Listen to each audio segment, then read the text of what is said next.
Good morning. Today I wanted to talk about some of the things that other people might say to you when you are ill or injured, which are usually well meant. We're just going to cover one today. So it's not so much that, but they do make you think, or they certainly have made me think. So the one I wanted to talk about today was the one that when people say to you, "Oh, you're so brave."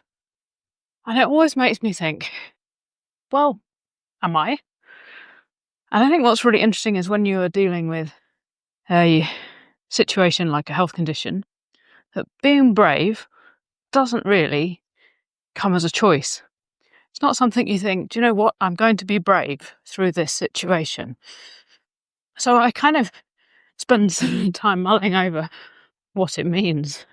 And I think, as I say, I think when it's usually coming from other people talking to you about or finding out for the first time that you've not been well, and they maybe didn't know about it, especially, it's been an invisible illness and you've been dealing with it in private.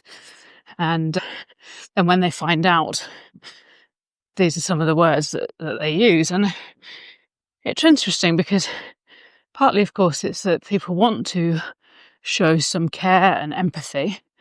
And it's actually quite difficult to know what to say because they cannot, unless they've been through something similar, they probably cannot relate to exactly what you've been through. And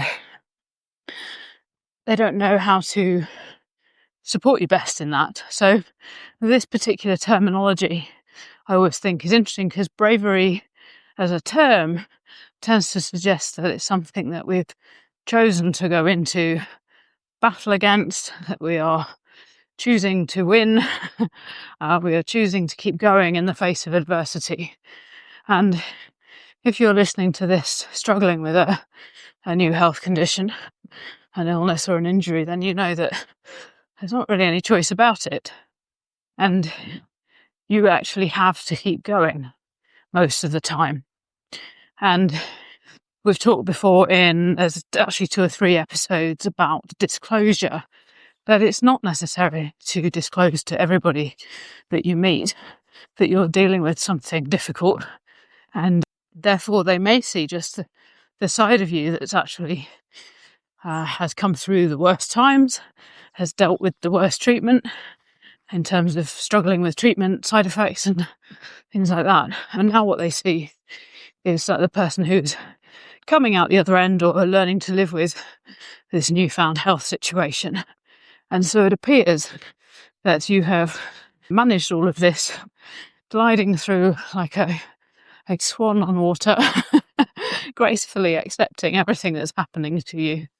When, of course, we know that the reality is more like flapping about under the surface, trying to work out what the hell is going on and how you are going to get through this, how you're going to survive with taking time off work, how that's going to impact your finances, how that impacts the rest of your family life, your friends, your future. And that distress is often what we hide from the world around us, apart from our closest confidants. And that distress doesn't get seen by the masses and doesn't get seen by the people you work with, probably. It might occasionally break through the surface, of course, if you're really struggling and you're trying to stay and work. That does happen. And I don't think any of that takes away from the fact that this can be a very difficult time. And I guess what people are seeing when they say this is that they're trying to be encouraging. They're trying to say, look how far you've come, look how well you're doing.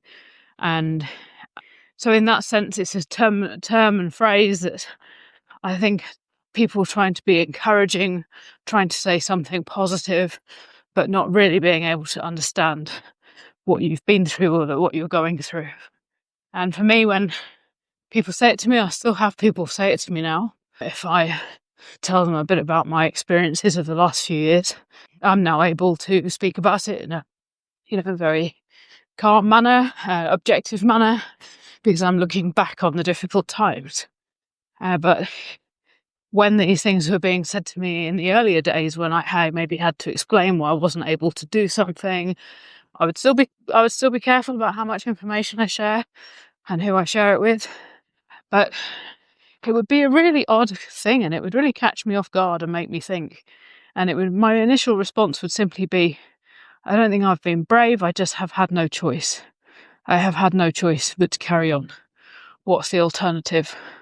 So, there are alternatives, hypothetically, but most of those are also still hard work, and you still need to come out the other side. So it's a case of taking each day step by step, dealing with what you can deal with one day at a time, and knowing that for many of us, we will reach a place of accepting the current circumstances, accepting what has gone on up to this point, and making positive choices about going forward. And when you go forwards from that place of acceptance, it's less about bravery and more about being in harmony with your body and with your health. So I guess the other thing about bravery is that it implies that you've been in a battle, or you're still in a battle. And that, again, is quite common terminology with some health conditions. We hear it a lot when people talk about cancer. They have a battle with cancer or a fight with cancer. And in the face of these things, then you have to be brave, because that's what you do in a battle. But I think when we realise that we need to work with our bodies, with our minds, with our spirits, in order to reach a place where we can live with the health condition, then this becomes a lot less like a battle, requires less bravery and more companionship, harmony with your health, and acknowledging what you need to look after your health and what you need to have a positive relationship with your health condition going forward, whatever that is. It doesn't mean that we want the health condition, it doesn't mean that we would have chosen it, but here we are, we have it, and therefore it's no longer about trying to be brave in the face of something difficult. It's about learning to live with our new normal and our new reality. Of course, we know that isn't necessarily an easy thing to do or an easy place to get to, but I think it takes time. It takes time, and I guess what I want to say with this episode is that if people come out with this phrase to you, what's the best way to respond? I guess the best way to respond is to thank them for their kind words and their thoughts, and let them know that you're doing okay, if you are doing okay. And if you're not doing okay, decide whether they're the people to say that to or not. They're often people that don't know you very well and that aren't necessarily going to see you again. So sometimes the easiest thing is to just thank them for their care, for their listening, and you appreciate what they're saying. So I'm going to leave it there for today. We have another Pedro stop going on right now, but I hope that's useful to know that you are not alone when some people use some of these phrases, and we'll cover a few more of these going forward. Have a great day.